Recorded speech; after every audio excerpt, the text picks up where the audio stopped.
Yeah. Are we leaving the door open? Yep. We are? Yep. I told the staff what's going on. Told them to. Told them hush. I actually told them to go home. Hey, Claude said it's all right if you take the rest of the day. Hey, you're dismissed, I was man. like, I didn't say that. They're gonna be like, man, we love the days when they're recording because we don't have to work. We don't got to work. And then Claude's like, yeah, whatever happened to that sheet, man? Like, we told us to go home. Did I really? It's like every Thursday. Like Every Thursday, the staff leaves around 2 to 3 o'clock. Every time I call up there, it keeps ringing. What's going on? Any of the days that we're producing the podcast, the staff is like out of ice cream or it's a gym day. It's a gym. I like it. Spiritual workout. Every Thursday, they go to pray, Bible study. We're just getting ready for the weekend. That's what it is. We're prepping. We're prepping. And then we find out Aaron sends the whole team home. Yeah, take the day off. Take the afternoon off. Don't worry about it. So you're good. Claude said it would be okay. Just trust me on this one. Claude said you're good. Yeah. As soon as they read Claude said, they just grabbed their stuff and left. Unfinished. He meant to say Claude said come over here. Yeah. It just bounced. All right, welcome to episode number 1 of the Bullpen, baby. Let's go. Let's go. This is history in the making. This is 4 years in the making.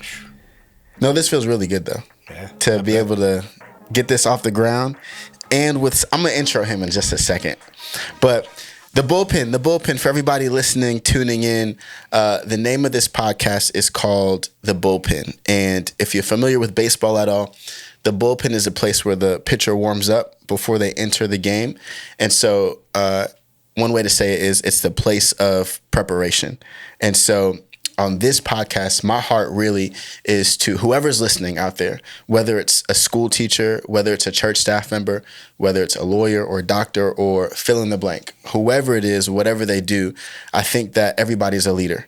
Whether we actually have that title in our home or we have that title in the thing that we get paid to do, there's some sphere of influence that requires us to be leaders. And I think the bullpen is a place where we get warmed up, where we hone our skills, where we get to sharpen our skills and our tool set to be able to go out into the place that God's called us to be and to build the kingdom His way in the place that He's positioned us. So that's what the bullpen is. Awesome. Yeah. Now, oh God. Now I got to intro my guests.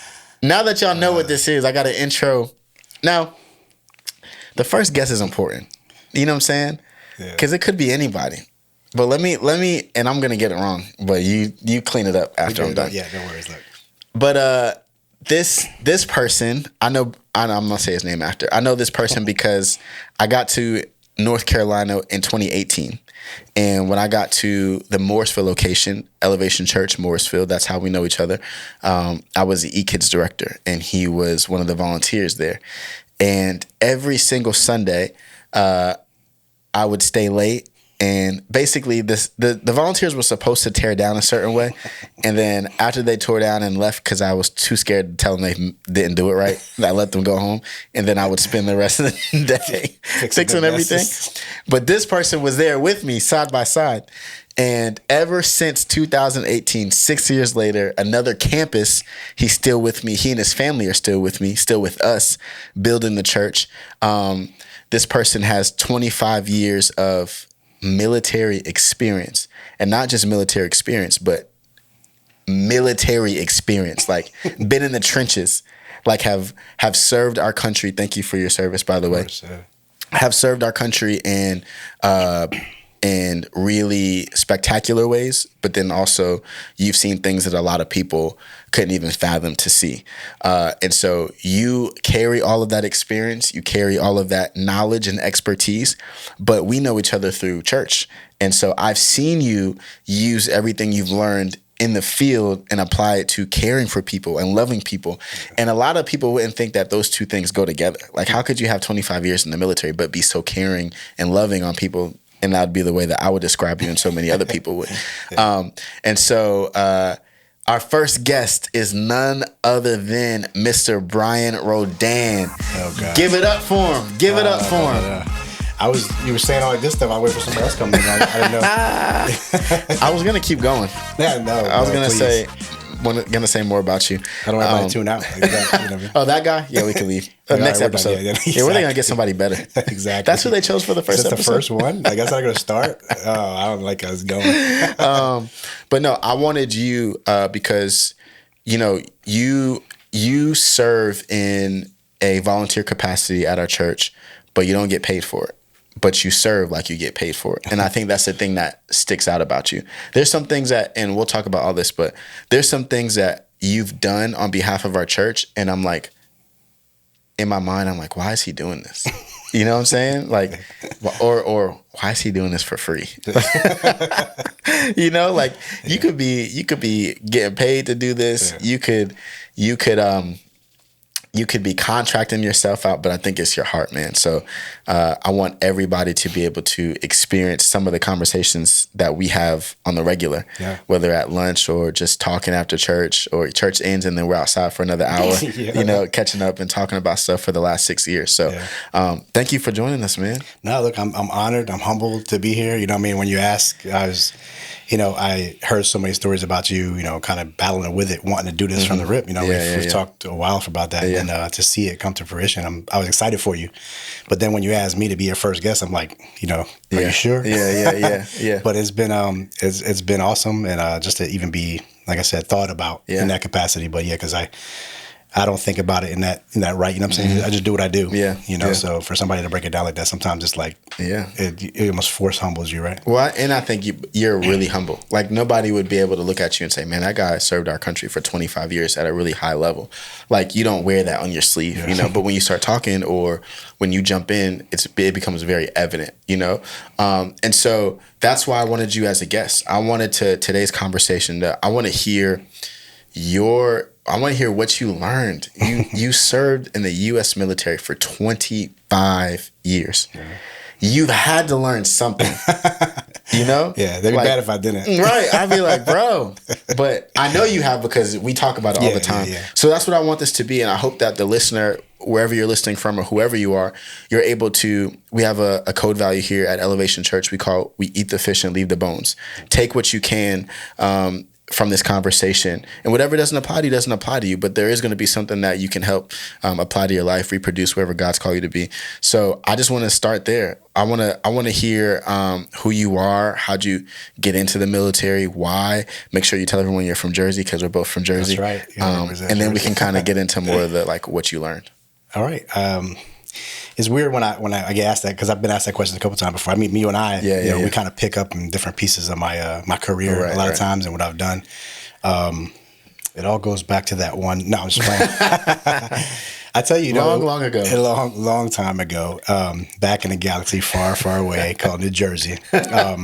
It started weird because I never pictured myself in the Army at all. Like, that was something that was the furthest thing from my mind, really. I was going to school. I got caught in that hole. My mindset is going to be, graduate school, go to college. After that, have a great job, big house, big events. Right. But I wind up oddly bumping into a recruiter during my college year. At that point, it was I was on a whole different adventure. I had went to a 4-year university. I wound up not doing too well, so I went down to a community college. Was heading to class, kind of just hanging out, having lunch with some friends. At that time, I'd work in just odd jobs, because I had my little man was on the way. My oldest son was in the process, right? So I was kind of nervous. I really didn't know what to do. And then bumped into a recruiter in college, and he said a line that kind of attracted me, which is pretty funny because it was smooth. But he said, I kind of real jokingly said, "What, you got to come over here and put me in the Army?" And he says, "I don't put you in the Army, you put yourself in the Army." I said, that was slick. I like that, And so I heard him out. And then, we agreed to meet the next day for like an official appointment. And I said, we'll keep it on neutral ground. Let's meet here in the student center, right? So in the school that I was going to, Mercer County College, there was two ways to come in and out of the location. Yeah. So it came the next day. I got nervous. I ain't gonna lie. I said, I'm gonna ditch this guy. But I had to cut through the student center. You know what I mean? So I said, let me go around the opposite side of where I told him I was gonna meet him. Lo and behold, he was at that same spot. Wow. I look back on it now and it's like, man, what what if I didn't show up that day, right? What if he went around the opposite side? It was there at the place where he was supposed to meet me. Right. I mean, that's the whole word, being in this place of meeting, right? But he was there, we talked. I even told him, I said, man, I was going to ditch you. He goes, really? Like, I appreciate my honesty, right? But I was like, yeah, I was, we had that conversation, and I mean, I tell you, it moved so fast. Like, I had met with him on like a Friday of the week following. I think it was like maybe a week later or a week after that, I was gone. I was shipping out the base training. Wow. It was very fast. Yeah, it was really fast. And how old were you when that happened? 21. So 21, meet this recruiter while you're in college, decide very quickly, I'm going into the Army because you have a son to provide for. The biggest thing was, it was him. Yeah. I had a son to provide for. I was doing odds and ends jobs like washing dishes, working outside, roofing, and I didn't even know what benefits were. Right. Had no clue that that's a thing, right? Yeah. And nobody really talked to me about those specific. I mean, I still lived at home, you know what I mean? So mom and dad did their thing, right? They took care of everything. Right. And then when I realized that I got to do something, and I didn't want to continue to do dishes, that wasn't going to cut it, you know what I mean? And I got a kid coming, I want to kind of be some kind of example of something. Right. So I decided, let's make that call. And I made it. And then after I got my date to ship out and all that stuff, then I told my parents. So you can imagine that conversation. But hey, I'm like going to the military. Yeah, when are you leaving? Tomorrow. Like Friday. It was like that. It was like that too. Like, hey, I leave in a couple of days of basic training. It was insane, but it was it's a funny story when you look back on it now, though. But that was 25 years ago. I mean, for there to be a recruiter in your everyday path, the same place you walked in every single day, to looking back 25 years, I got to be at your retirement and to watch you go out and to see people honor you and celebrate you. I think the journey I think that even is like a God thing of how I didn't even plan on this. I didn't plan on meeting this person, and now I look back 25 years later and I have all of this to show for it and all of, God's faithfulness. So maybe like there's so many things that we could talk about. But I want you to share your rank and what you retired as, and then I want to talk a little bit about, man, what did you learn? Like, that's such a broad question because it's like, tell me what you learned in 25 years. But maybe the thing that, whatever comes to your mind when you think about that question. But you retired as what? As a first sergeant. First sergeant. All right. I didn't even know what that was, so you got to explain that to the people. Right. So it's basically like an advisor, a senior advisor. There's 8 levels of enlisted rank, or 9 levels of enlisted rank, and then there's officers. So it's 2 different type of ranks: officer rank, enlisted. As you grow in the Army, you obviously gain rank. So I made it to E8, which is first sergeant. So so I had one more to go. Out of 9, you retired at 8. I retired at 8, correct? So you're basically a big deal. I guess. I don't know if you said a big deal, but I was in charge of a couple people. You're in charge of a couple people. Yeah. Now, I've seen the way that people talk to you. I'm like, you were in charge of a lot of people. Yeah. So I finished my job out here in the recruiting command. So I wound up running. I was in charge of basically the whole triangle area. Right. So I had an opportunity to run that company. I was basically in charge of the whole triangle. No, it was a good. I'll tell you, I was honored to be in that position too. It was something that I really like. When you come in the Army, you have a plan. You know what I mean? And when I came in, first of all, I came in, I thought I was going to do 3 years and leave.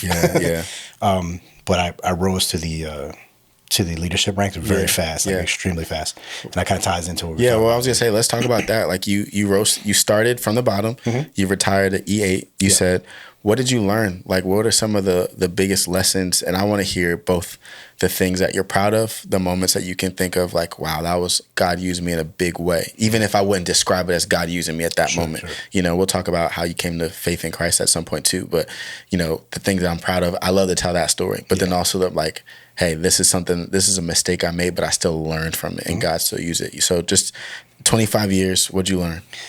I tell you, I mean, it is a broad spectrum. But one of the most things that, I guess the most important thing that I learned early on in my career, and this is probably about within the first year, which is insane because I'm 20, just turned 22, fairly young myself, right, new to the world, so to speak. One of the biggest lessons I learned was how important it is to take care of soldiers or take care of people. Okay, and I'll tell you how I learned that. I learned that kind of the hard way, I would say, only because I had been going through some stuff at home, missing. My son was getting big fast, and I was stationed in Missouri, so far from Jersey. You know what I mean? And I tell you, as I started to work and get used to work, I was just feeling like homesick. My grandmother had been sick back home, so a lot of stuff was going on. I came to work, and I think I was kind of like, I was doing something where like it might have been a little bit late that morning, reporting to like my sergeant. And when I came in, he called me to the office. I came in, he just instantly started kind of chewing me out. You know, I can't believe you. You know, what are you doing here? What is this? You see the time it is, and all this other stuff. And I sat there for a second. I didn't respond at all. But I stopped him real quick and I said, "Can I ask you something?" I said, "You didn't even bother asking me, is anything wrong? Or how am I, is okay, everything okay?" Right. You instantly assume that I was slacking or I was trying to do this intentionally or just being lazy. And he looked at me with these eyes like, first of all, like, how can you tell me this? Right, I'm your boss. But he also looked at me with that face like, I can't believe I missed that mark. How did I miss that? Yeah, you know what I mean? And then he wanted to talk to me afterwards, and obviously I was a little salty at that point. So we talked a little later, but he did eventually talk with me, and he told me that was a defining moment for both of us. I taught him as a leader, you know, you should really, like, why don't you just check on people first because they could have some underlying issue. And then for me, I learned what not to do. You know what I mean? And that kind of really molded my career at that point for me to check on people. I mean, I do it now at church. I'm constantly asking, "You okay?" You are. That started it. Wow. So Brian, what he's talking about on a Sunday morning, and that's a large part of what we get to do together. And we are a non-permanent, essentially a church plant. You know, we're a part of Elevation Church, but we're grinding every single Sunday to build this thing, and we have from the ground up. And so Brian, I would describe him as one of the most caring people that I know. Every single Sunday, and I'm not exaggerating, every Sunday Brian will send me a list of people throughout Sunday and say, "Hey, this person's going through this. Can you pray with them at the end of the day?" Or, "Hey, have you checked in about so-and-so? Hey, this person's," and I'm not lying. Like, this happens every single Sunday. And at the end of every Sunday, I'll make it my business to go around and find all those people and pray for them and ask them. And so to hear you say, because there's part of it where, like, I'm grateful that you do it, but I also did wonder, like, why do you do that? Like, where did that come from? And so to hear you say that it was a negative interaction that you had with a supervisor that made you say, I don't ever want people to feel like I'm treating them, you know, just using them, but I want to hold them to a standard, but also let them know that I care. Absolutely. And so I want to stay right there for a second, because I feel like that's a tension for me, even as a leader. Here's an example. I'm big on time. So I like to be on time I live by the motto of you're on time for the thing that you care about. People are on time for the things that they care about. Yeah. Sunday morning, I'm kind of relaxed really any other time of the day. But Sunday morning, especially when it comes to staff and like leaders, like, you have no excuse to be late. Like, this is a thing that you wanted to sign up for. And so whenever somebody's late and they let me know, or I find out they're late, I have a choice to make. Yeah. I could either approach that conversation with, "Why are you late? You agreed to be here at this time. We got important work to do," which I've done before, and I've done it the wrong way. But also, I've learned over time, hey, you okay? I noticed that you were late this morning. Everything all right? Because my car broke down. I'm like, dang, I feel kind of bad. I was, getting on this person, their car broke down, or their kid was sick, or whatever, But talk to me about this. How do you navigate the tension of holding people to an expectation, but also caring for them at the same time?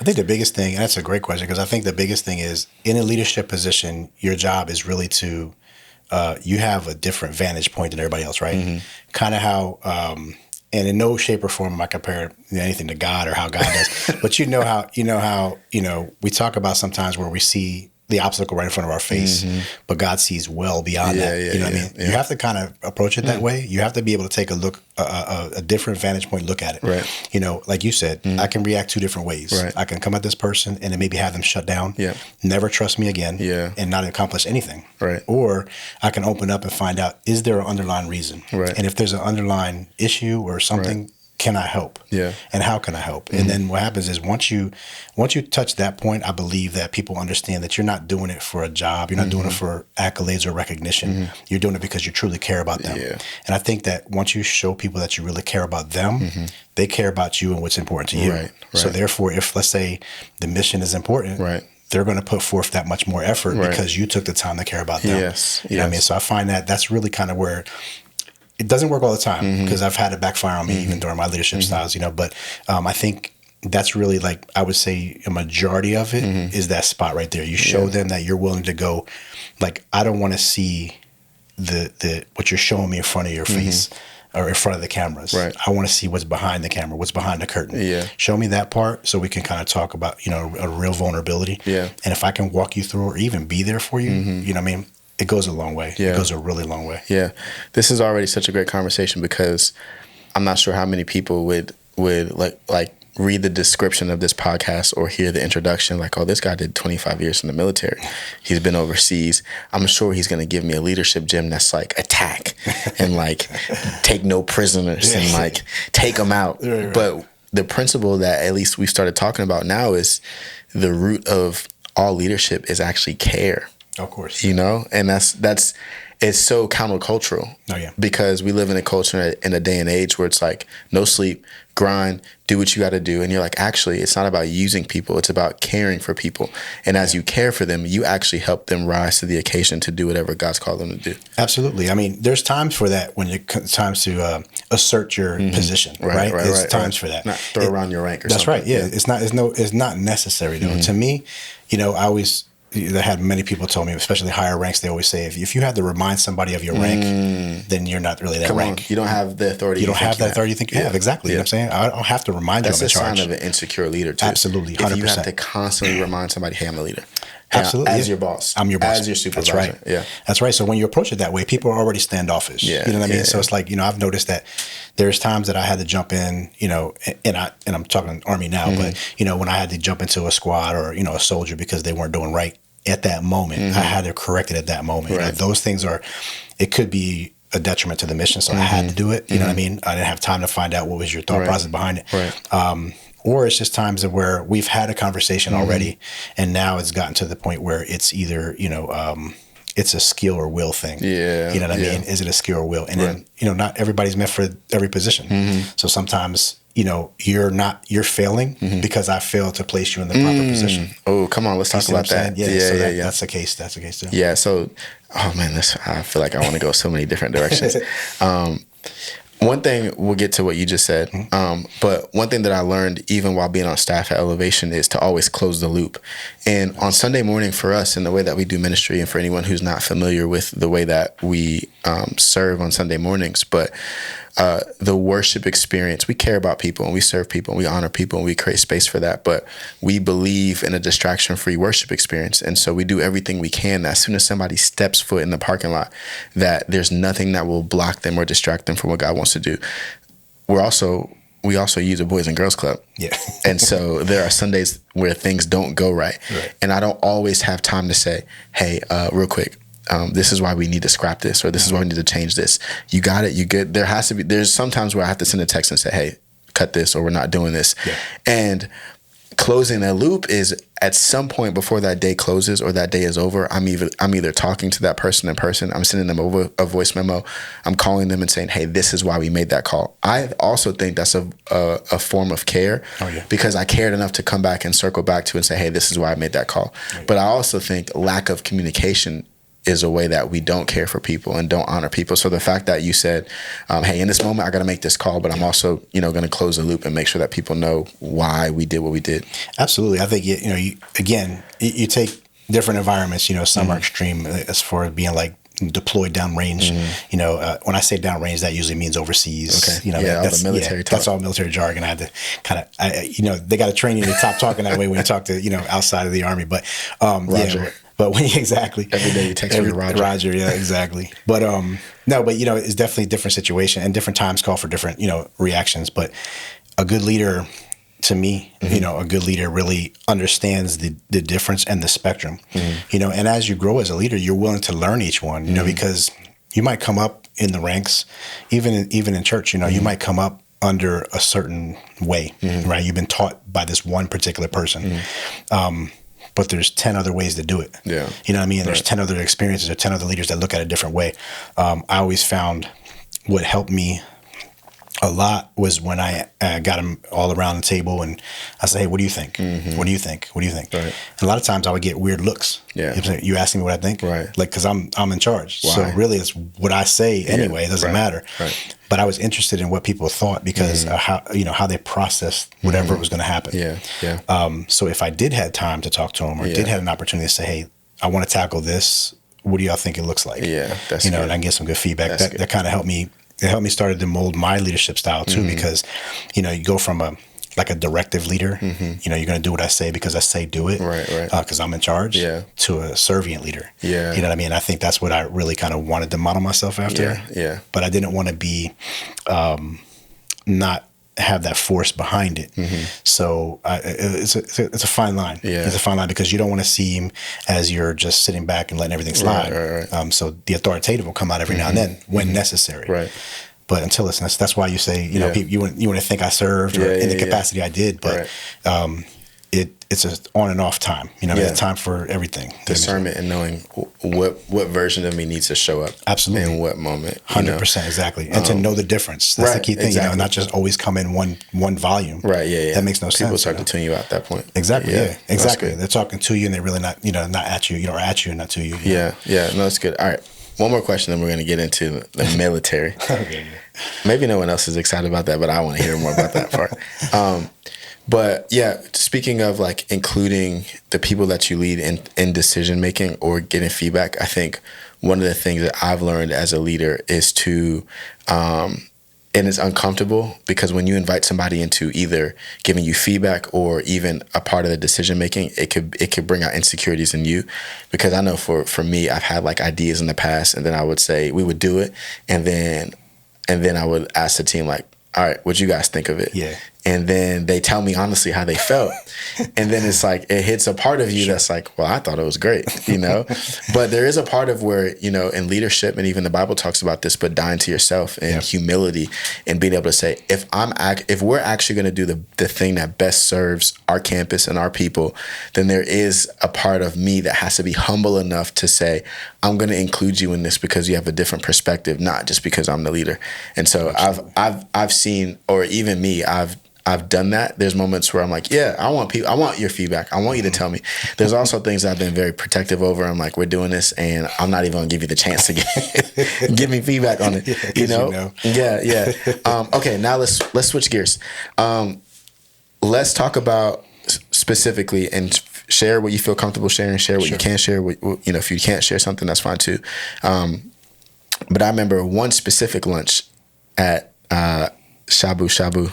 Shabbat Shabu. That's how you say it? Shabbat Shabu, yeah. Shout out to the sushi spot, man. Shout out to the sushi spot. The sushi spot, yes. But there was a period when we were officing in Raleigh still, we would get sushi every month. Yeah. And one specific time, we started talking about the time where you were deployed. Was it Iraq? Yeah. Iraq. And you were just telling me how you basically, that is your home. Like the people that you're there with, that becomes your family, and you're in the trenches with them. So share whatever you want to share, but I want to hear you talk about what you learned in leadership, how to lead, how to operate, and whatever your role was in a very intense, high pressure situation. But this is all you got. Like, you don't know when you're going home. Yeah. At least from if you're going home, from what you told me. What did you learn in that time? You're not with your family anymore. You're deployed. You're overseas. You're on a mission. You don't know when you're going home. In that period of your life, talk about maybe how long it was that you were there, and then what did you learn while you were there? I'll tell you the biggest thing. So I was there for 16 months. Okay. We did it was longer than usual tour. So it was like about 2.5 deployments wrapped in one. Oh, okay. So you were supposed to come home at some point? Yeah, we were supposed to come home. So it was supposed to be a 6-month rotation. And it turned to 16 months. 16 months. Yeah, so it got extended. You know, I was stationed with a communications unit, and they provided communications for the camp and for the base and across all the bases.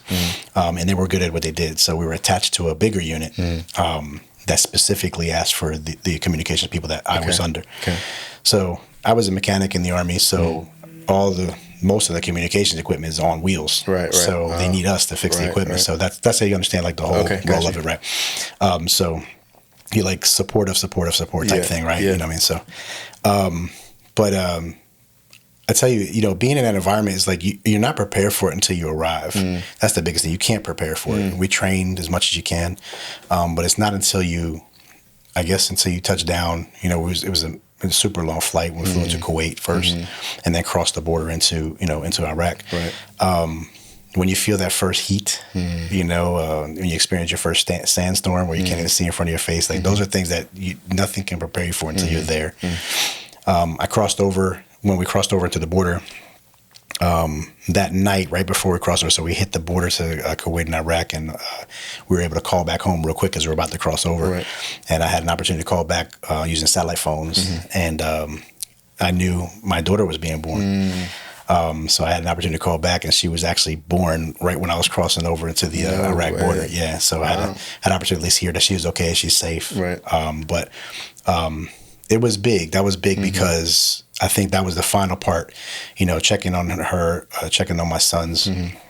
At that point, it was the realization that once I crossed this border, that I can't really focus on that because there's no time to focus on that. You know what I mean? I don't know what to expect when we cross. Yeah. We've heard stories, you know, we heard all kinds of stuff. So I just thought about it like, really, I just got to kind of, I don't know, put it in the back of my mind. Yeah. You know, I still had and that was my purpose though, you know what I mean? So I still had it in the back, you know, in my heart, in my mind, I'm doing this for them, for a better life. Right. You know, that was the underlying cause. And I said, I know I was going to do it so they won't have to, right? Right. So that was my thought process. So how did you navigate, man, my daughter's just born at home. I'm not there to see it. Yeah. But I think about that, but I can't get so focused on that I forget about or lose sight of the mission that's right in front of me, because this is very important, you know? Yeah. So how did you, for anybody listening who feels like they have to navigate between multiple different things to focus on, I got to focus on leading my family, I got to focus on my role at church, I got to focus on the job I get paid to do, I got to focus on XYZ, volunteering, but there's things in front of you that demand more of your attention in other seasons than previous seasons. Yeah. So how did you navigate that? How did you navigate, dang, I got to hang up the phone and we have really important work to do? Yeah. It was a fear in the beginning though, because when I hung up that phone, it was like, that could have been my last phone call. That resonated with me a lot, you know, in the first couple weeks. But I think once I passed the initial shock thing, because everything that you attacked new, even, you know, as we, like when we move churches, right? When we move locations, you know, you come into that new environment, it's like, okay, in your mind, I think we're, and this is just me, I think we're kind of negative Nancy's anyway, right? We think, oh my God, this is going to go, can we fix this? Can we fix it, right? So I think along that lines, I prepped for what the mission was ahead. But at the same time, in my mind, I said, you know, I had to have a reason why I'm doing this. And so my reason, what drove me was my family. So because they were my underlying reason, my kids at the time, you know, the two boys and my daughter was just being born. So at that point, I was like, that's my sole purpose of being here. So regardless of what the mission was, my job was like to keep them at the core foundation of your why. Yeah, my why. Exactly. Your why. It was a strong why. And I think if I was presented with what's your why, I would always give that answer. Right, you know, so I knew the mission had to happen. Right. I knew what the mission was. Right. And then when I said, okay, let me accomplish this mission, but at the when you peel back all the layers of the onion, right, and you get to that core foundation, it was my family. I got to do this for them.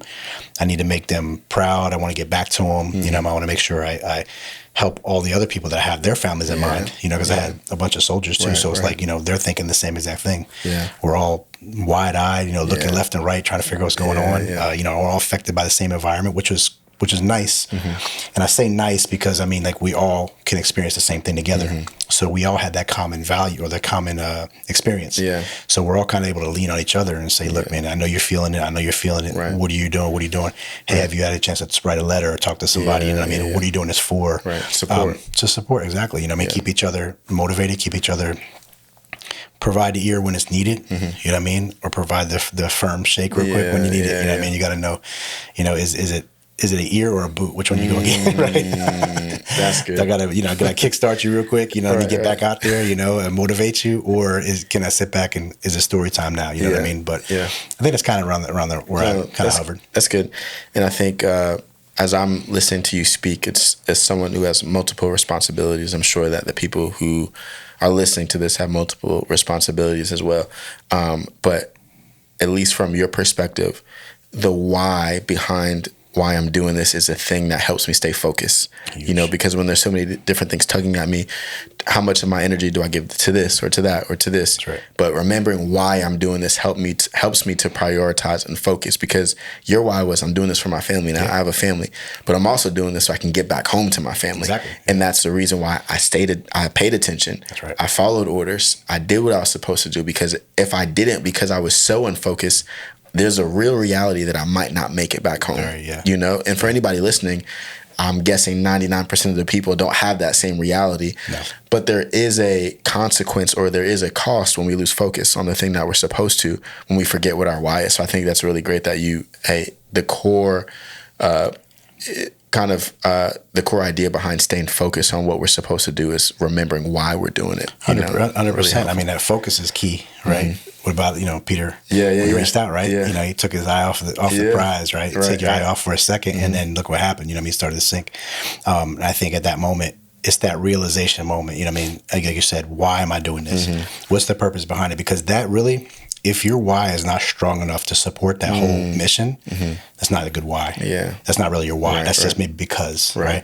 Your why should be strong enough that when you're doing it, nothing can really break that. You know what I mean? Because everybody's why is different. Right. Do I want to serve because the core foundation is I was blessed by the church, or somebody saved my life one time. That why is huge. Yeah. So if you support whatever the mission is, church, army, whatever it is, right? Job, whatever you're out there doing. I think having that strong why is really what absolutely drives it. And that keeps you going. That's so good. Absolutely. Okay. Now, let's talk about 25 years. I'm sure you did a lot of things right. And I'm sure Maybe, you got it. I don't know. And I got to hear about a lot of the things that you did right. And hear your peers and the people that you got a chance to lead speak very highly of you. But this is the part where I think we could really help people also. Maybe, and once again, you share what you want to share, but maybe a time where you didn't get it right and you learned from that, and that actually made you a better leader in your military experience. And if you have a story, that'll make it 20 times better. That's high all the way in, right? Yeah, the story when you fell on your face that one time. You know what I mean? It was also and tell the whole world. You dropped the ball. Just tell everybody about how you stink, right? No, but I tell you, I think we had this conversation before. I've definitely failed, at a lot of things, in my career. But as I told my soldiers, as long as you fail, but you fail forward, right? I heard that say one time, right? You fail and you learn from your mistake. You repeat it again, and that's kind of you're on that. But I think for me, the funny thing is, or I should say the ironic thing is that, how I talked about being so open and cautious of what my soldiers are feeling, right? Trying to see that background. There's many times that I failed to do that. You know what I mean? And what I mean by that is I got so caught up in now caring for them that it separated that position that I held and made it more like, now I'm more of a consoler. Yeah. You know what I mean? More of a parent figure as opposed to a leader, and that really sometimes it jeopardized what was the mission at hand. Yeah. And it jeopardized my position. And it, not to say that it was too separate from them, but when you're a leader in any position, there's a certain level of hierarchy. I mean, it's natural, right? You're in charge, you're the boss. Right. So all the responsibility is on you, right? And all the authority as well, you know what I mean? But all that responsibility falls on you. If it doesn't happen, it's going to come back to you anyway, regardless of who didn't make it happen. I found myself in multiple situations where I would lean on the relationship that I developed and misinterpreting that as you're really focused on what I was saying because I understood you, right? As opposed to you respecting what I was, my position. You know what I mean? And I did that, and I think I allowed myself to do that. I use a quick example. Since you wanted to right? This is the good stuff, right? The story was coming. I prefaced that by a story, but no, I had a soldier one time he was a bit of a troublemaker. He was on his way out. Unfortunately, he had gotten wrapped up in a couple of things. He was pending release from the Army. So it was rough on him. I talked to many a supervisor before that supervised this soldier, and they just told me about everything they could bad. And I'm like, did this guy do anything good? Right. Like, he had to do something, and they were like, nah, he was a good mechanic, but man, he's this. They gave me the all rundown. So I'm like, my mind, Mother Teresa over here. I said, I'm going to save him. You know what I mean? I got it. Because nobody really giving this guy the time. Yeah. You know what I mean? The chance. Right. So I wound up sitting him down one day, kind of find out he was a twin. His brother wasn't in. He was. He was getting out. He got wrapped in a lot of family issues. So, he got caught up in that. He allowed that to take over kind of his soldierly duties. So I had a chance to find that out. We talked for a bit, and I had a good relationship with him, built like understanding him, not knowing the whole time it was an ulterior motive on his end, not mine, because I was so young in my career and I was so trusting in that relationship that I felt that if I forged it strong enough that he would come back and I'd be able to bring him back. I'd be able to save him. I thought I could save him. I knew it. I said I could save him. Yeah. So he's supposed to report to work. Come in. He only had to work like a certain amount of time because of the level of, I guess, of his punishment. He wanted to show up, but I talked to him on the phone. Everything good? Yeah, he feels okay. I'll give him another bye. Doesn't show up again.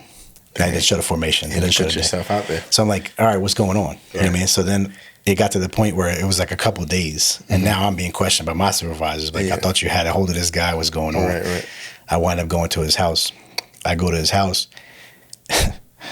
I kick myself on this one. He had his brother put his uniform on and play like he was him. Are you serious? Yeah, he went that extent to it because he was off in another state.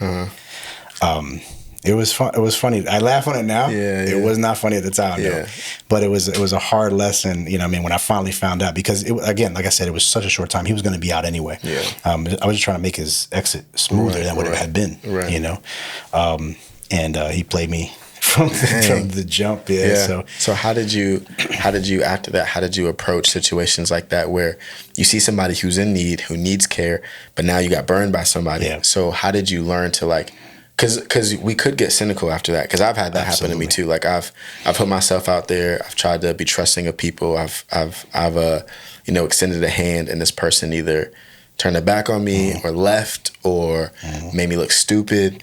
So what did you learn from that going forward? Did you say, man, forget people? I'm not, and I know that's not the case because I know you. But did you have a moment you were like, man, I'm never gonna do that again for anybody? Right. Or you know what? I still have a heart to help people and care for people, but I'm going to move in a certain wisdom. What did you take from that situation? The biggest thing I took from it was one, obviously understand the situation because everybody's different. Yeah. And my biggest thing was really getting to the root of it. Is that the root cause of the issue? And then not to allow myself to be open. It's so open where I kind of reveal everything about myself and then allow that person totally in. Right, so I did find myself being a little closed off because I took that supervisory role and I allowed that to shine a little bit more because it was a level of, like I said, level of hierarchy that I had to allow, and it gave me an opportunity to sit back and kind of be in receive mode as opposed to open forum type mode, you know what I'm saying? And that allowed me to really make the decision whether I wanted to get involved and how deep I wanted to get involved. I went face first the first time, you know what I mean? And that taught me a strong lesson, you know, to be cautious of, how deep I go in the relationship and how far I take it. And really understand, I think for you and I think we're both very relational leaders. I think we're both strategic and like to build and like to develop good plans to execute. But I also think that we're very relational. We care for people well. We have a heart for people.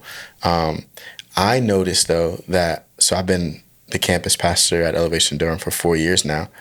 It probably took me, man, a long time to be able to distinguish friend and supervisor. Yeah.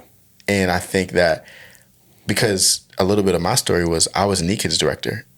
And then, like, in a period of a week, then I was a campus pastor. Leading the same people that I used to sit at a desk with. So I felt so awkward and insecure. Like we used to be cutting up and laughing, and now I have to actually give you feedback and tell you what to do, you know? And I think that I didn't really step into the next level of my leadership until I saw myself as I can still be cool with that person and love that person and be friends with that person. But there is a level of separation that I have to embrace because it's there. Absolutely. Whether I choose to embrace it or not is going to be the difference on how far we go. But I think that for like 2.5 years, it was difficult for me to really step into this, I'm the boss. Sure. and not even like lording it over them, but to say, if we are going to go as far as we need to go, if I'm going to develop you as far as you need to be developed, I have to be able to be comfortable stepping out and really secure to say, I can't be your friend. Yeah. You know what I'm saying? Oh yeah. And that's a hard lesson I learned, because if you don't, then people aren't going to respect you. Absolutely right. I mean, it's similar in the Army. As you progress and get moved up in rank, you start to grow in position. Right. And then as you get to that, remember I told you about the numbers, right? Yeah. So when you go from 4 to 5, that's from going from a lower rank to an actual sergeant where you're in charge. Yeah. Once you cross that line, like it's at that moment where you face that. Yeah. A lot of times you were just cutting up with them guys, hanging out. They know you're kind of like little secrets. Right. And now you're about to cross, you're about to be in charge of them. So I Yeah. think what helped me in that position when I talk, it was the conversation. It was a meeting. Hey, let's all get together real quick. Right. This is who I am, what I've expected. This is how I expect to go forward. Yeah. Soliciting feedback, based on your other supervisors, based on your other leaders. What have you seen that you kind of you didn't like, or what did you see that you think that could have done better? Yeah. You know what I mean? And then you start to embrace those things as a leader, and that's really where you start molding your own leadership style. Yeah. Based off of, because I always wanted to know, obviously I didn't want to make any mistakes. Nobody really wants to make them. Right. But, I would solicit that information just so I could see what can I do better to separate me from that level. Right. I think we've had a conversation before where I always tell you cream rises to the top, right? So there's a natural separation anyway that's going to happen when you jump into that supervisory or leadership position. Yeah. Once that happens, and most people know it's happening, they can kind of pinpoint, like, that person's probably going to be in charge in a second. But when you do take charge, are you truly in charge? Do you own the good and the bad? Right. Do you pawn off the bad and then own the good? We just had that conversation, right? You know what I mean? Do you do that? Yeah. Or, do you solicit feedback and actually take my feedback? Or are you really interested in what I got to say? Right. Because you can tell when somebody's really listening to respond or listening to understand. Yeah. You know what I mean? If you got an answer in your mouth already primed and ready to go to your question and you didn't even finish asking, you're probably listening just to respond. Yeah. You know what I mean? No, that's great. I probably have many examples, but one example that I have of that where I had to kind of be intentional about the separation in our roles, because I don't think that people should be, it should be a unbalanced approach to either or. Yeah. Like, not everyone is the most empathetic, caring, feeling leader, but that doesn't mean you have to be a jerk or have to just, I'm not like that, so I'm gonna just tell you what to do and that's it. Right. I also think that it's probably unhealthy if you are too much, too close as far as relational and, from that side of it. I had a one-on-one with my supervisor today, Jordan Hicks. We were talking, and at one point in the conversation, he said, all right, I'm putting my boss hat on now. And he gave me information. It was very clear that, all right, I was my boss in that moment, Right. And so that's just good leadership. That's just, It makes it clear. Okay, a couple minutes left. Okay, yeah. I want to hear how you've been serving at the church for a long time. Before I got there, you were at the church. That's how we met. Yeah. But you went from being an E8, right? That's it, right? E8, yep. First sergeant, yep. First sergeant. Yeah. First sergeant is the correct term. Yeah, that's the actual term. Okay, first sergeant. You were first sergeant military. How were you able to, or how did your leadership in the Army translate to serving in church, to where you weren't in charge, you weren't getting paid to do this, it wasn't your word and we make it happen. So how are you able to take what you learned, but also be able to, express humility and say, hey, this room and this environment is different from the one that I'm used to, but I still have a lot of valuable experience to share?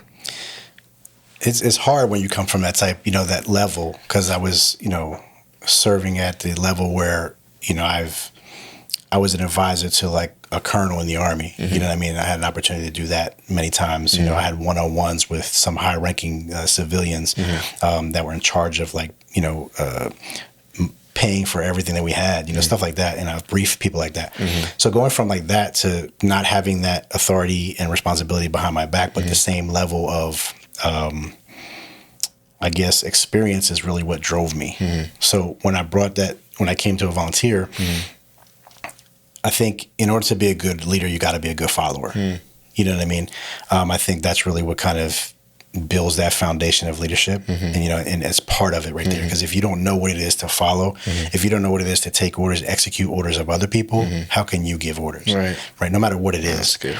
So I think that right there kind of drove me. So when I came into the volunteer role, I sat back and said, I'm open. What do you need me? What do you need? I always take that quote from the movie Robots, where it says, "See a need, fill a need." You know what I mean? I love that saying, right? See a need, fill a need. So I guess I got in where I fit in at that time. So it was real natural for me because I've been a soldier at the lowest level before, and I've never forgotten that. So if I got to pick up a box and fold a table and move a chair, I'm there. Right. But as I started to do it, what I started to notice is there's pockets of, there's gaps and pockets of misinformation or just no information. But it's not really necessary information. Like, I don't need a supervisor to say we need everything piled up in that corner. Right. I know already that it probably does help us if we pile it. I see it, right? So when I presented it, it started to become like people would just wind up just following, and it got to the point where people agreed. It's like, and I would suggest, you think we should do this? You think we should do this? Like, yeah, I think we should do this. All right, well, let me go talk to such and such, and then I would wind up being the person that brings up the information. That naturally grew into just being offered the opportunity to be an actual leader, and then people just naturally followed because I think they were in that same position. They didn't want to really lead, but they wanted to be a part of something. So they were willing to kind of relinquish that leadership portion to dedicate more time to the following portion. You know what I mean? So I never looked at it as, I'm the better leader, I got more experience, let me take charge. I looked at it as more like there's a need that needs to be filled, and it's not right this second. I'll take it over unless somebody wants it. You know what I mean? If somebody wanted it, somebody wanted to challenge that position, I would 100% give it up and be willing to do it. But that's kind of hopefully answer the question. No, that's great. I think it's, to me, the principle and the value that I hear from that is, I don't need a title to lead. I don't need a title. I don't need a badge. We joke about it all the time. The staff badge. My quiet badge. And I'm actually glad you said that because when we launched our Durham location, I was only staff member. You were. We had campus pastor and volunteers. There was no guest experience director, no production director, no e-kids director, no worship leader, no e-groups director. 4 years later, we have all those things. But you acted as the guest experience director with no badge, with no official title. So much so that you went to the staff guest experience director meetings. You talked with all of our staff directors and staff support teams, and you acted in the role. And I call it the as if principle. I'm walking as if I am blank, you know? And I think that when we do that, we gain the experience and knowledge, but then we also gain the trust from the people around us, because I trusted you because I knew that your heart was in the right place because you didn't ask for anything. You just did it because you loved it, and you did it because you saw a need, like you said, and you did it because you wanted to serve. I probably would have been a little bit more hesitant or reserved of giving you responsibility if some of the first things you asked me was, so like, when do I get like my name? When does my role change? Like, are we going to announce to people that I'm like the coordinator, or like, when does my staff badge come in, you know? But I think the principle for anybody listening out there is that, and it sounds so cliche because we hear it all the time, you don't need a title to lead. But I do think that sometimes our need for a title does expose what's in our heart, you know? 100%. And if we're thirsty for that title or thirsty for that position, there's something probably not right in my heart, because I have to ask myself the question, well, why am I serving then? That's right. Am I serving for the title, or am I serving because I see a need, you know? Exactly, and so I think that's one value that I pull from what you said, but one value that I actually see you live out, you know, to this day, for 6 years, you are still the very last person to leave church. For 6 years in a row. And it's not because you have to. You're retired now. You could be chilling. It's not because you have to. It's not because we asked you to. It's, in fact, we asked you not to, and you still do it, you know? And so I think that, man, for anybody listening out there, whatever role you're in, whatever it is that God's called you to do, wherever he's placed you, man, I can lead because I see the need. And a lot of leadership is vision. You know, God gives us eyes to see certain things before they become things. And that's an opportunity for me to step into my leadership and to unlock the thing that God's placed inside of me. And if I wait for a title, I might never get an opportunity, and the thing might never get built if I wait until I'm handed, now you can do it, you know? And that's the thing, when in charge, be in charge. You know what I'm saying? So you're given the opportunity, and if it's something that you really want to be in, you know what I mean? If my audition is almost as if it's natural, then it's not really the audition. Like, you belong in that spot, you know? And like you said, God's going to place you in a position that's going to just is going to benefit in so many levels that we can't see. When I talked about that vantage point again, he sees so far out and so beyond that we can't see. We see what's in front of our face. So we look at that position alone, not realizing there's a lot more in play. You know what I mean? And then if we focus on, like you said, having that specific title or worried about what's in play, you're going to miss that mark that, in the Army, when we shoot weapons, there's a 25-meter target, which is your closest one. You know what I mean? And everybody's like, you're going to hit that no matter what, because it's right in front of you. So those are like, give me targets. I equate that to, if you're paying attention to the 300-meter target, you're going to miss that 25-meter popping up. And you might not think it's important, but it's a stepping stone to go to the next level. You know what I mean? So if we're so worried about position or so worried about recognition, we can't get this thing off and going. If we were so worried about recognition, and when it was just you, can you imagine where we'd be now in Durham? If we were so worried about, I needed me to call me something, give me a title. It didn't make sense. And I think that's what makes our campus, now we're talking a little bit more church specific, but I think that's what makes our campus so unique, is because people are here because they want to be here and because they love what God's doing in them and through them. And it wasn't a bunch of people who said, give me a role and then I'll blank. You were helping set up before it was anything. I think about people like you and Ryan Pastor and Eric and all the guys and ladies who helped us start this thing. We just did it. It wasn't because we had a role. I think about David as you were talking. David was a shepherd. He wasn't even invited inside when the new king was being anointed and crowned. They sent for him though. And then we find out later, David, all the skills that he acquired by being a shepherd, by protecting his sheep and by fighting bears and fighting lions, that he actually did that very same thing in the army. And so I think also what I hear you saying is, whenever I get elevated, it's going to require the same skill that I was doing when nobody saw it. Absolutely. But if we're so focused on being crowned as king and being so focused on being anointed, we're going to miss opportunities to where, David was such a great leader and warrior and king because he did it when nobody was watching. And he didn't say, hey, I can be the next king. It was like, no, send for him. That's God's anointed. That's God's chosen, Okay, I know I said last question, but now last question. It's the first one. Okay, this is an interesting twist. So you were the volunteer guest experience director for 2 years. Yes. Then I hire somebody. Now you have to take a step back. Yes. Let's talk about that. Okay. How was that process? Because you were running all the guest experience teams on Sunday. You were leading the teams. You were the coordinator. I really wasn't hands-on much when it came to guest experience. I trusted you to run it. But now a full-time staff member comes in and things are gonna change. How did you navigate that tension? I think it was the initial introduction, our introduction when I met her. Shout out to Anastasia. Shout out to Anastasia. She better be watching. She is. She should be number one on here. But it was how we met in the beginning.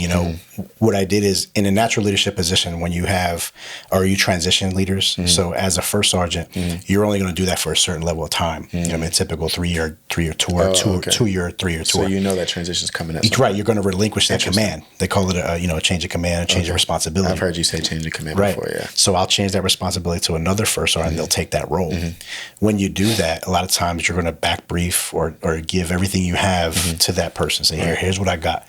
This is all my people. This is what they've done. This is what we've experienced. This is where we came from, what we, I was able to hand all that over.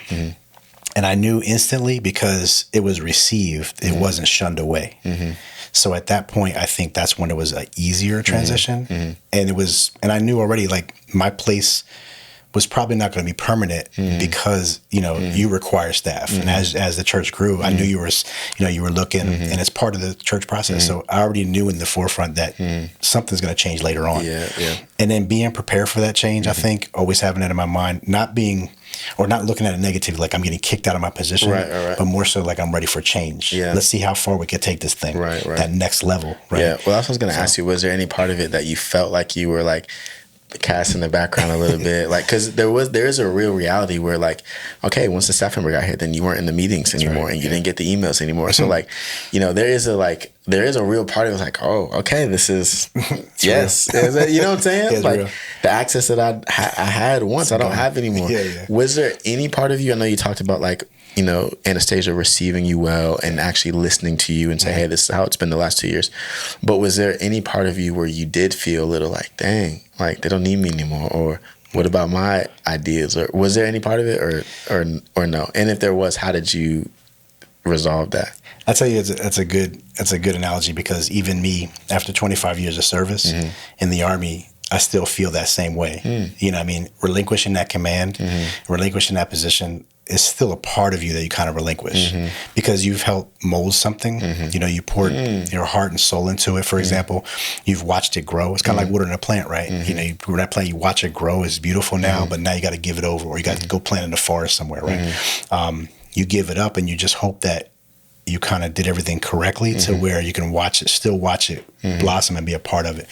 So it was bittersweet. You know what I mean? I wasn't angry. I wasn't upset. I was more so like, it's almost being forced to say goodbye to that chapter. You know what I mean? Like you got to say goodbye because it's no longer, you're no longer required.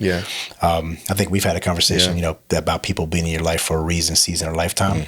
So, it was my season, you know, to be in charge, and to run it, to take us to that next level. Right. But then it's time to pass that baton. You know what I mean? And I got to have confidence in that next runner. So good. When I pass that baton, that I can let it go. Right. Because if not, I can't run the race by myself. And it makes no sense for me to try to. Right. I mean? So it's hard to let that go. It was very hard to let it go. I was blessed because, you know, she kept me involved in everything. Still does. You know what I'm saying? You still invited me here. I mean, so I think that, you know, still being involved at a certain level still helps out and still feels good. Right. But it was bittersweet. It was bittersweet to not be a part of it, because we want to know what's going on. You help build it, you know? Yeah. And it's like you say, you're your baby, right? Exactly. Your baby grew up. You're like, all right, bye. Exactly. All right, I said last question like 3 times, so I'm gonna stop saying last question. Just at some point, we'll just stop. But I forgot what I was gonna say. We were talking about passing the baton. Passing the baton. That's what I was gonna say. There's this thing called the exchange zone in track and field, and I did the relay. I was slow, so if any of my college teammates are listening to this, they're like, "You ran track." I was a possession receiver. I had good hands. I caught the ball and I got tackled. Nice. No yards after catch at all. But you only have a certain amount of time to hand that baton off. You know, and I think in ministry and even leadership, whether it's transitioning roles or CEOs or whatever, you only have a certain window to make that transition. If you get out of that exchange zone, now you forfeit the opportunity to win the race, to progress. And for you, for example, if you would have made that transition harder than it needed to be, if you'd have tried to hold on to certain responsibility, if you would have tried to say, well, we did it like this, or, well, when I was in that position, we did it like this, or, okay, you could do it like that, but I know we really should do it like this. You know, I'm wondering how much of that would have impacted not only Anastasia's leadership, but then also the growth of our campus, because what our campus required at that point was for you to step into another role. And for us to succeed, you had to be able to say, okay, I'm stepping back from this, but I'm going to step into this. And if that took longer than it needed to be, it might have jeopardized what God was wanting to do through us, you know? No, I agree. I think, you know, it's timely. It's all timely. But I think that, again, I really, and I go back to that initial question, I attribute it to my experience in the Army that allowed me to laterally transition or step back or whatever, you know what I mean? It's never been like I guess a high priority of mine to shine and to be in front of the camera. Ironically, right? It's never been, you know, I never looked for that. I didn't care about the accolades, you know what I mean? It's more so, did I leave an impact? Right. You know what I mean? That was always my important thing. Did I leave an impact? Did I leave a legacy? You know what I mean? Did I leave something that can be added to, grown? But when you talk about a years to come, you say, man, I remember that one guy. Even if you don't remember me, you remember that one guy that started this thing. It was pretty cool. I don't remember the name, but he started it, and we built off of that. You know what I mean? To be a part of that, to me, I think lasts a lifetime, as opposed to, you know what I mean, to be in front on somebody's, you know, camera or somebody's magazine cover. So it was easy for me to give it to her and say, hey, you know, take it and see what you have. And I'm here if you need anything. It was always like, if you get to that point where it's like a hiccup or you don't know what key goes to what door, I got you. You know what I mean? So let me know if you need anything. And that goes back to the initial thing of me checking in on you, checking on everybody. You know, hey, you need anything? Because when I asked in earnest. You know, I really want to know, do you need anything? You know, especially if I ask you all the time, right? Because, you know, we tend to try to take everything in our, you know, hoard everything, right? Yeah, so I don't want to hoard anything. I want you to lighten your load. Yeah. You know what I mean? So yeah, no, that's good, man. And you made a good enough impact because I never took the keys back from you. So you said yeah, exactly. I still got them, so I think I'm pretty good. Yeah. if I would have said, "Hey, man, can you just slide those to me?" Then you would have known. I think it would have hit me in the gut. Then you would have known. Give her your keys. Yeah, Man, that's what it. I can't even open the door. But you still got the keys up. You know. Yeah, I'm humble. Trust me. Yeah. Every all day. right. So first episode of the Bullpen. Yeah. We talked about a lot. The Bullpen is the place of preparation. You know. So we talked about a lot, but maybe what's one thing that you want to leave the people with, charge them with, to say, hey, you know, as you go back into your sphere of influence, wherever that may be, whatever it is, and there's no sphere that's more significant than the other, because wherever you are, that's where God's placed you at this moment, and you can make an impact. But what's one thing that you would leave them with to say, hey, whether it's been serving in the U.S. Army or it's been serving in church or any of the other places that you served, what's one thing that you say, hey, this is practical, you can take this with you, and if you apply this, you'll continue to grow in whatever area God's called you to be?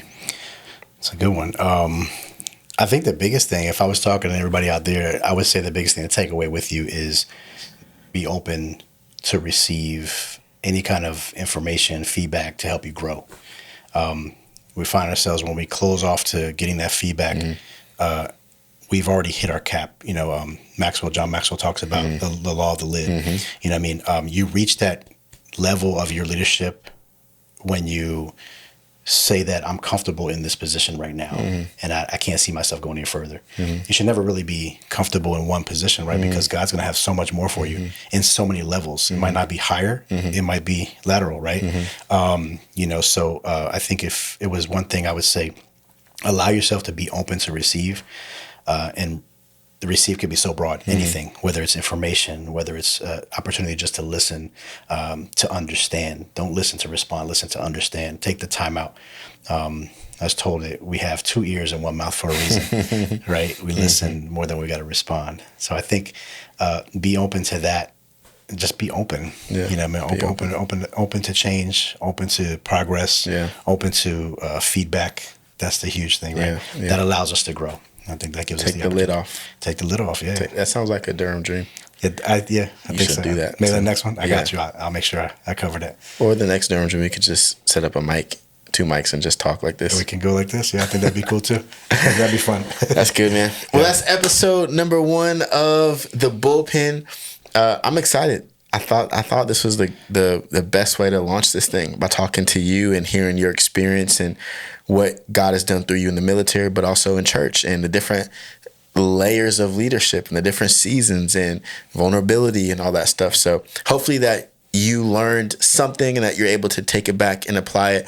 But the Bullpen is going to drop a new episode every month.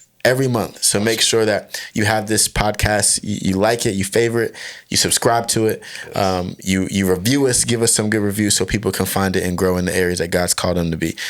Episode 1, yes. We out. Brian Roldan, the right. Bullpen, baby. Let's go. Peace. Good. Man. We did it. That's it. Oh my God. Thank you, man. Look at that. Yeah.